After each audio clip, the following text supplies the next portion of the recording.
श्रीमद् भगवद गीता के दिव्य ज्ञान की इस यात्रा में आप सभी का पुनः स्वागत है। पिछले अध्याय में हमने समझा कि किस प्रकार परमात्मा इस संसार के कण कण में एक धागे की तरह पिरोए हुए हैं। अब हम उस रहस्य की ओर बढ़ रहे हैं जो हमें जीवन के अंतिम सत्य और मृत्यु के पार जाने वाले मार्ग से परिचित कराता है। आइए आगे बढ़ते हैं। अध्याय 8 अक्षर ब्रह्मयोग। श्रीमद् भगवद गीता के 8वें अध्याय का नाम है अक्षर ब्रह्मयोग। इस अध्याय के आरंभ में अर्जुन 7 प्रश्न पूछते हैं, जिनमें सबसे महत्वपूर्ण प्रश्न है, हे माधव, अंत समय में आपको कैसे जाना जा सकता है। अर्जुन यहाँ उस सत्य को जानना चाहते हैं जिसे हर इंसान एक न एक दिन अनुभव करता है, और वो है जीवन का अंत।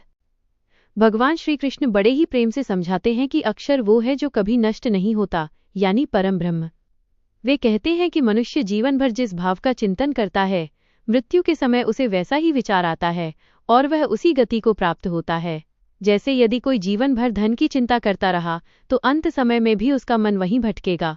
इसलिए कृष्ण एक अद्भुत युक्ति बताते हैं, तस्मात् सर्वेषु कालेषु मामनुस्मर युध्य च, अर्थात हर समय मेरा स्मरण करो और अपना कर्तव्य युद्ध भी करते रहो। कृष्ण यहाँ योग की शक्ति और प्राणों के प्रयाण निकलने की विधि बताते हैं। वे समझाते हैं कि जो मनुष्य ओम ऐ का उच्चारण करते हुए और मेरा ध्यान करते हुए शरीर त्यागता है, वह परम गति को प्राप्त होता है।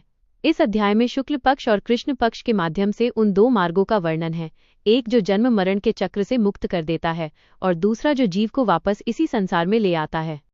इस अध्याय का सबसे प्रभावशाली श्लोक है, अनन्य चेताः सततम यो मां स्मरति नित्यशः तस्याहं सुलभः पार्थ नित्ययुक्तस्य योगिनः। हिंदी अनुवाद, हे पार्थ, जो अनन्य चित्त होकर सदा ही निरंतर मेरा स्मरण करता है, उस नित्य मुझ में लगे हुए योगी के लिए मैं बहुत सुलभ हूँ। जीवन में इस अध्याय की सीख।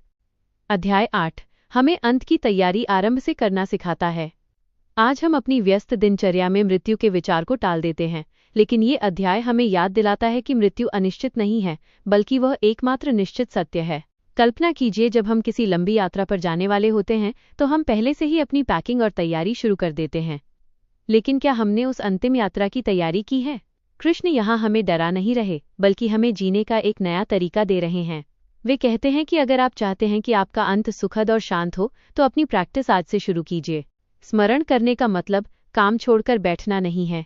इसका अर्थ है आप अपना हर काम, चाहे वो पढ़ाई हो, व्यापार हो या घर के काम, इस भाव के साथ करें कि ये काम मैं ईश्वर के लिए कर रहा हूँ। जब आपके मन के बैकग्राउंड में ईश्वर की याद बनी रहती है तो आपका काम पूजा बन जाता है। ये अध्याय हमें सिखाता है कि जो इंसान हर पल को अपनी अंतिम परीक्षा मानकर पूरी शुद्धि के साथ जीता है, उसके लिए जीवन भी एक उत्सव है और मृत्यु भी एक महान मिलन। अध्याय 8 के अंत में कृष्ण कहते हैं कि भक्ति के मार्ग पर चलने वाले को वेदों के अध्ययन, तप और दान से भी अधिक फल प्राप्त होता है।